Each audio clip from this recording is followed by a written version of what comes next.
Hello and a warm welcome to the Polykid channel.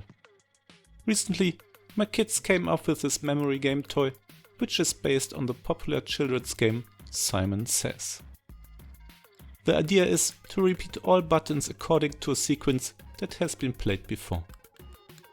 If you succeed to repeat the sequence correctly, then there's one more step added in the next round, and so on, until you miss a step. At least in this game, the sequence seems to be always the same and there's just one new step added at the end.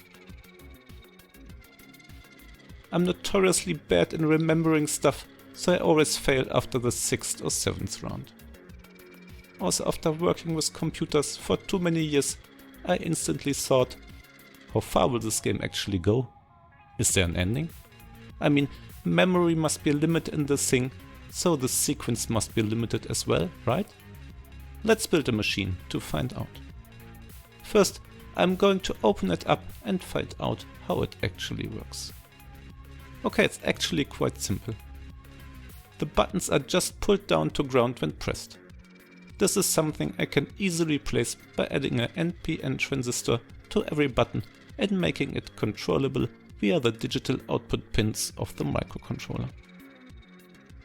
I'm going to get the actual sequence by tapping into the LEDs of the toy. This should give me a voltage that I can read with the analog input pins of the Arduino.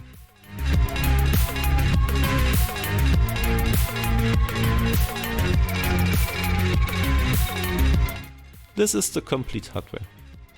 I also added a voltage divider to get 4.5 volts for powering the device, and I don't need batteries for it.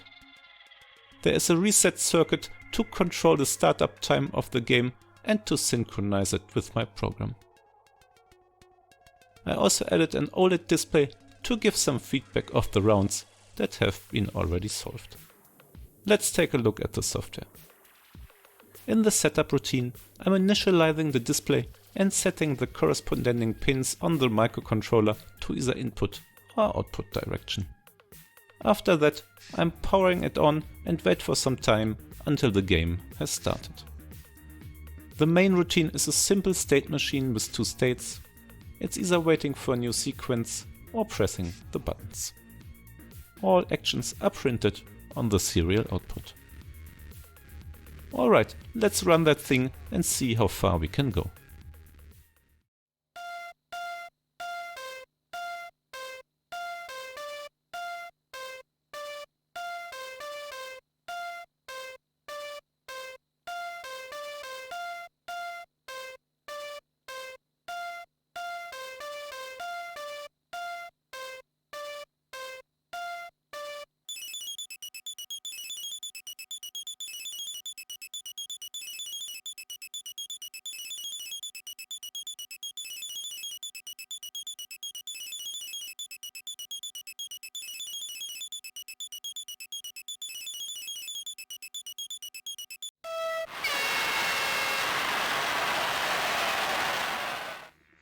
Okay, the riddle has been solved.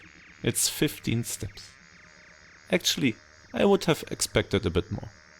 But from the perspective of the manufacturer, it makes sense. I guess most people will fail after 6 to 8 rounds, and not that many people will finish the whole game at all. At least they put in some nice sound at the end. Alright, that was some fun exercise. Thanks for watching. See you next time and bye for now.